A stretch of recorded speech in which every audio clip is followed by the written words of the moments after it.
నమస్తే, welcome to city news. నేను సునీత. ఈ నెల 16వ తేదీ జరగనున్న ప్రధానమంత్రి నరేంద్ర మోడీ బహిరంగ సభకు కర్నూలు అసెంబ్లీ నియోజకవర్గం నుంచి భారీగా ప్రజలు తరలివచ్చి విజయవంతం చేయాలని రాష్ట్ర మంత్రి టీజీ భరత్ పిలుపునిచ్చారు. ఈ మేరకు నగరంలోని తన కార్యాలయంలో రాష్ట్ర మంత్రులు, టీడీపీ నేతలతో కలిసి ఆయన సమావేశం నిర్వహించారు.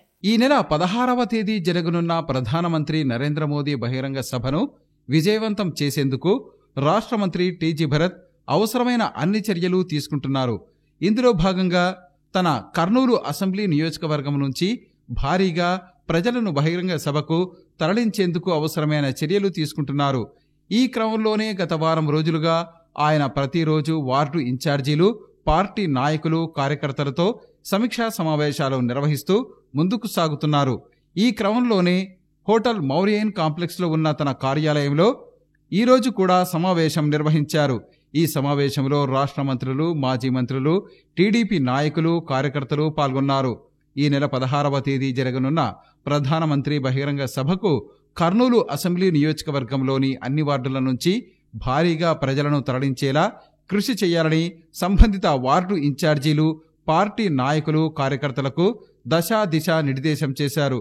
ప్రజలను తరలించేందుకు వీలుగా అవసరమైన వాహనాలను సమకూర్చారు.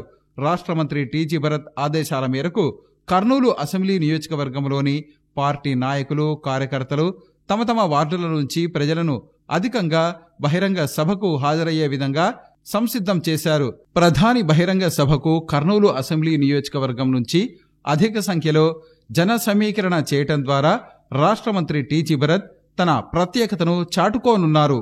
ప్రధానమంత్రి నరేంద్ర మోడీ పర్యటనలో పాల్గొనేందుకు రాజ్యసభ మాజీ సభ్యులు టీజీ వెంకటేష్ సుప్రసిద్ధ శైవ క్షేత్ర శ్రీశైలం చేరుకున్నారు. ఈ సందర్భంగా ఆయనకు స్థానిక ఆర్యవైశ్య సంఘం నాయకులు ఘనంగా స్వాగతం పలికారు. దేశ ప్రధాని నరేంద్ర మోదీ శ్రీశైలం పర్యటన నేపథ్యంలో రాజ్యసభ మాజీ సభ్యులు టీజీ వెంకటేష్ కార్యక్రమంలో పాల్గొనేందుకు శ్రీశైలం చేరుకున్నారు. ఈ సందర్భంగా ఆయనకు స్థానిక ఆర్యవైశ్య సంఘం నాయకులు ఘనంగా స్వాగతం పలికారు. శ్రీశైలం చేరుకున్న రాజ్యసభ మాజీ సభ్యులు టీజీ వెంకటేష్ను స్వామివారి దర్శనం అనంతరం వేద పండితులు వేద మంత్రాలతో ఆశీర్వదించారు. అనంతరం శ్రీశైలంలోని మల్లికార్జున ఆర్యవైశ్య అన్నసత్రం శ్రీ టీజీ లక్ష్మీ వెంకటేష్ భవన్లో రాజ్యసభ మాజీ సభ్యులు టీజీ వెంకటేష్ను స్థానిక ఆర్యవైశ్య సంఘం నాయకులు శాల్వ కప్పి పూలమాల వేసి ఘనంగా సత్కరించారు. ఈ సందర్భంగా జరిగిన కార్యక్రమంలో శ్రీ కాశీ అన్నపూర్ణ నిత్యాన్నదాన సత్రం అధ్యక్షుడు దేవకీ వెంకటేశ్వర్లు, ప్రధాన కార్యదర్శి Illuru Lakshmaiah, Kurnool city cable general manager SK Mahesh తదితరులు పాల్గొన్నారు. నగరంలోని శంకల్ బాగ్ లో ఉన్న రాష్ట్ర మంత్రి టీజీ భరత్ నివాసంలో జరిగిన ఆత్మీయ సమావేశంలో పలువురు మంత్రులు, టీడీపీ నాయకులు పాల్గొన్నారు. ఈ సందర్భంగా వారిని రాష్ట్ర మంత్రి టీజీ భరత్ సన్మానించారు. రాష్ట్ర మంత్రి టీజీ భరత్ నివాసంలో జరిగిన ఆత్మీయ సమావేశానికి పలువురు మంత్రులు, టీడీపీ నాయకులు హాజరయ్యారు. ఈ సందర్భంగా జరిగిన ఆత్మీయ సమావేశంలో రాష్ట్ర వ్యవసాయ శాఖ మంత్రి కింజారపు అచ్చెన్నాయుడు, మాజీ మంత్రి దేవినేని ఉమామహేశ్వరరావు, మహిళా మంత్రులు వంగలపూడి అనిత, శ్రీమతి సవిత, గుమ్మడి సంధ్యారాణి, గుంటూరు మేయర్ రవీంద్ర, రాష్ట్ర ప్రభుత్వ విప్ జీవి ఆంజనేయులు తదితరులు పాల్గొన్నారు. ఈ సందర్భంగా వారికి తన నివాసం వద్ద రాష్ట్ర మంత్రి టీజీ భరత్ స్వాగతం పలికారు. అనంతరం మంత్రులతో పాటు ప్రభుత్వ విప్, గుంటూరు మేయర్ తదితరులను రాష్ట్ర మంత్రి టీజీ భరత్ దంపతులు సత్కరించారు. రేపు జరగనున్న ప్రధాని నరేంద్ర మోడీ పర్యటనకు సంబంధించి ఆయనకు ఆహ్వానం పలుకుతూ రాజ్యసభ మాజీ సభ్యులు టీజీ వెంకటేష్, రాష్ట్ర మంత్రి టీజీ భరత్ పేర్లతో నగరంలో పెద్ద ఎత్తున ఫ్లెక్సీలు వెలిశాయి. నగరంలోని పలు ప్రధాన కూడళ్లలో వెలసిన ఈ ఫ్లెక్సీలు అందరినీ ఆకట్టుకుంటున్నాయి.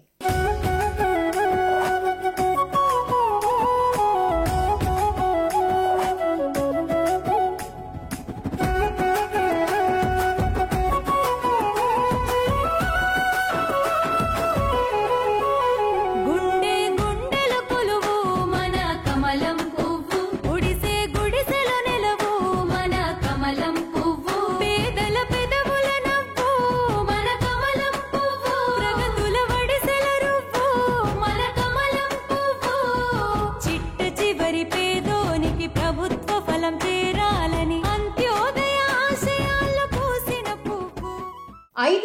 సంవత్సరాల వైసీపీ ప్రభుత్వం హయాంలో జరగని ఇరిగేషన్ పనులను కూటమి ప్రభుత్వం అధికారంలోకి వచ్చిన ఏడాది కాలంలో చేసి చూపించామని రాష్ట్ర జలవనరుల శాఖ మంత్రి నిమ్మల రామానాయుడు తెలియజేశారు. ఈ మేరకు నగరంలోని ఇరిగేషన్ కార్యాలయంలో ఆయన సమీక్షా సమావేశం నిర్వహించారు. ఇరిగేషన్ శాఖ సిఈ కార్యాలయంలో రాష్ట్ర జలవనరుల శాఖ మంత్రి నిమ్మల రామానాయుడు సమీక్షా సమావేశం నిర్వహించారు. ఈ సందర్భంగా జరిగిన సమావేశంలో irrigation advisory Venkateswararao, ENC Narasimhamurthy, project సిఈలు, ఎస్సీలు పాల్గొన్నారు. ఈ సందర్భంగా జలవనరుల శాఖ మంత్రి నిమ్మల రామానాయుడు మాట్లాడుతూ హంద్రీనీవా పరిధిలోని 517 చెరువులకు గాను 299 చెరువులను నింపామని, మిగిలిన అన్ని చెరువులను నింపేలా ప్రణాళికతో పనిచేయాలని సూచించారు. రాష్ట్రంలోని రిజర్వాయర్లన్నీ 961 టీఎంసీల సామర్థ్యం ఉంటే 844 టీఎంసీలతో 87.26% నీటిని నిల్వ చేయగలిగామని తెలియజేశారు. ఇప్పటికే 93% రిజర్వాయర్లు అన్నీ కూడా నీటితో నిండిపోయాయని వివరించారు. ముఖ్యమంత్రి చంద్రబాబు నాయుడు వాటర్ మేనేజ్మెంట్ వల్లే ఇదంతా సాధ్యమైందని ఆయన తెలిపారు. రాష్ట్రంలో 3,850 కోట్లు ఖర్చు పెట్టి 738 కిలోమీటర్ల శివారు ప్రాంతానికి సైతం కృష్ణా జలాలను తీసుకువెళ్లామని వివరించారు. రాయలసీమ బిడ్డ అని చెప్పుకునే వైసీపీ అధినేత జగన్ రాయలసీమ జీవనాడి అయిన హంద్రీనీవాకు ₹1 కూడా ఖర్చు పెట్టలేదని విమర్శించారు. చివరకు మోటార్ల బిల్లులు కూడా చెల్లించలేదని వివరించారు. గత 5 సంవత్సరాల్లో జగన్ చేయలేని పనిని మొదటి ఏడాదిలోనే కూటమి ప్రభుత్వం పూర్తి చేసి చూపించిందని తెలిపారు. గత ఎన్నికలకు ముందు సెట్టింగ్లు వేసి అద్దె ట్యాంకులతో కాలువలోకి వైఎస్ జగన్ నీరు వదిలారని వివరించారు. ప్రధాని పర్యటనకు సంబంధించి పార్కింగ్ ప్రదేశాలను రాష్ట్ర రెవెన్యూ శాఖ మంత్రి అనగాని సత్యప్రసాద్ అధికారులతో కలిసి పరిశీలించారు. అధికారుల ఏర్పాట్ల పట్ల ఆయన సంతృప్తిని వ్యక్తం చేశారు. రాష్ట్ర రెవెన్యూ మరియు రిజిస్ట్రేషన్ శాఖ మంత్రి వర్యులు Anagani Satyaprasad, programme special officer senior IAS అధికారి వీరపాండియన్, జిల్లా కలెక్టర్ డాక్టర్ సిరి, ఐఏఎస్ అధికారి గణేష్ కుమార్లు ప్రధానమంత్రి ఏర్పాట్లను పరిశీలించారు. ప్రధానమంత్రి ప్రోగ్రాం స్పెషల్ ఆఫీసర్ల ఏర్పాట్లను పరిశీలిస్తూ బస్సులు అనువుగా తిరగటానికి రోడ్ మరింత వైడనింగ్, లెవెలింగ్ చేయించాలన్నారు. పార్కింగ్ ప్రదేశాల్లో ట్రాఫిక్ అంతరాయం లేకుండా బ్యారికేడింగ్ మరలా అడ్జస్టు చేయించాలన్నారు. పార్కింగ్ ప్రదేశంలో ఎక్కువగా లైటింగ్, మైక్ సిస్టమ్ ప్రాపర్గా ఉండే విధంగా చూసుకోవాలన్నారు.